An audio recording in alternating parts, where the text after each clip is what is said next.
In November of 1932, Captain Ernest Anderson sailed from Weymouth, Nova Scotia, aboard the schooner Clemencia, bound for Clark's Harbor. The voyage should have taken about 10 hours. Instead, it became the most difficult and dangerous experience of his life. The Clemencia, owned by Morris Nickerson of Clark's Harbor, left Weymouth on Monday, November 28th, bound for home. The distance was only about 80 miles. For experienced fishermen and sailors, it was a routine trip, but the Atlantic had other plans. As the vessel made her way along the coast, the barometer began to fall. The crew knew what that meant. They secured everything on deck and reefed the sails in preparation for bad weather. Even so, they underestimated the storm that was coming. As conditions worsened, the crew hove to and attempted to ride out the gale. Through the night, the wind screamed through the rigging, while enormous seas battered the schooner. At dawn the next morning, disaster struck. The peak halyards parted, every sail crashed to the deck. Suddenly, the Clemencia was without canvas and almost impossible to control. The crew struggled desperately to keep the vessel headed into the seas, but the Atlantic was in command now. Mountainous waves swept across the deck. The lashing, holding a cargo of firewood, gave way, sending heavy pieces of timber crashing around the vessel. Simply stepping on deck became a deadly gamble. During one violent wave, Captain Anderson was knocked down and struck in the head by a piece of firewood. The blow left him nearly unconscious. Then another wave swept over the deck, and as the water carried him toward the rail, he managed to seize a line at the last possible moment and saved himself from being washed overboard. Not everyone was so fortunate. Douglas Kenny, the ship's cook, was swept into the sea. The crew watched helplessly as he disappeared into the storm. There was nothing they could do. The Clemencia continued to drift and struggle through the raging Atlantic.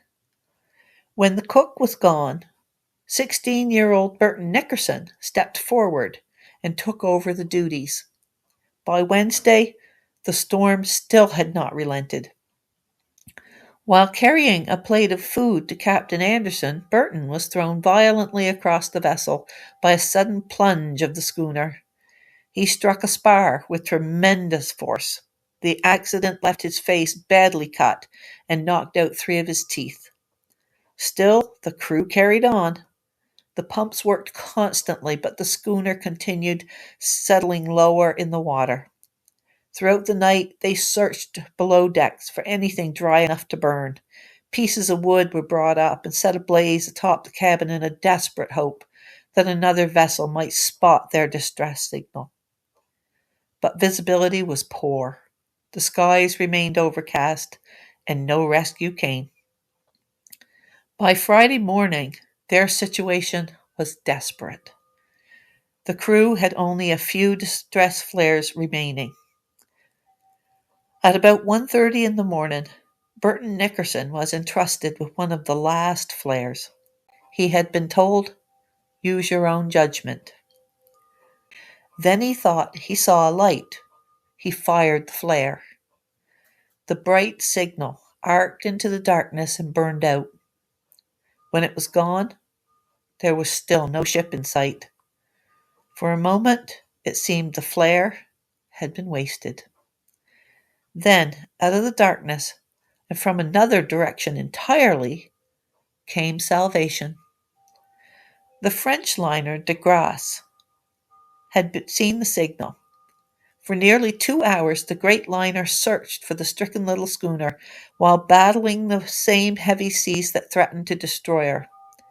The conditions were so dangerous that rescue boats couldn't immediately approach.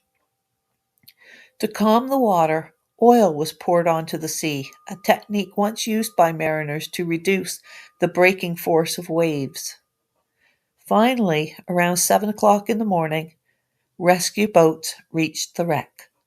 Captain Ernest Anderson, mate Kenneth Lowe, Burton Nickerson, and Berwick McGray were found desperately clinging to the after end of the sinking schooner. Against all odds, they were saved. The survivors were carried safely toward New York aboard the De Grasse. The Clemencia, however, could not be saved. The waterlogged schooner was taken in tow by first the cutter Cunningham and later Mojave, but her condition had deteriorated too badly. There was no hope to bringing her ashore. Rather than leave the wreck drifting as a danger to navigation, explosives were placed. The vessel, that had battered the Atlantic for days, was finally destroyed. The Clemencia disappeared beneath the sea. For Captain Ernest Anderson, it was the most eventful voyage of his career. For Douglas Kenny, it was his last. And for 16-year-old Burton Nickerson, the flare he chose to light in the darkness became the signal that brought rescue and saved the lives of everyone who remained aboard. If you enjoy stories like this, tales of maritime history, shipwrecks, human survival, and the remarkable people of Nova Scotia's coast, watch for my upcoming book, Rocks and Rips, Shipwrecks off Cape Sable, coming in July. It contains hundreds of true stories from one of the most dangerous stretches of coastline in Atlantic Canada. Until next time, stay curious.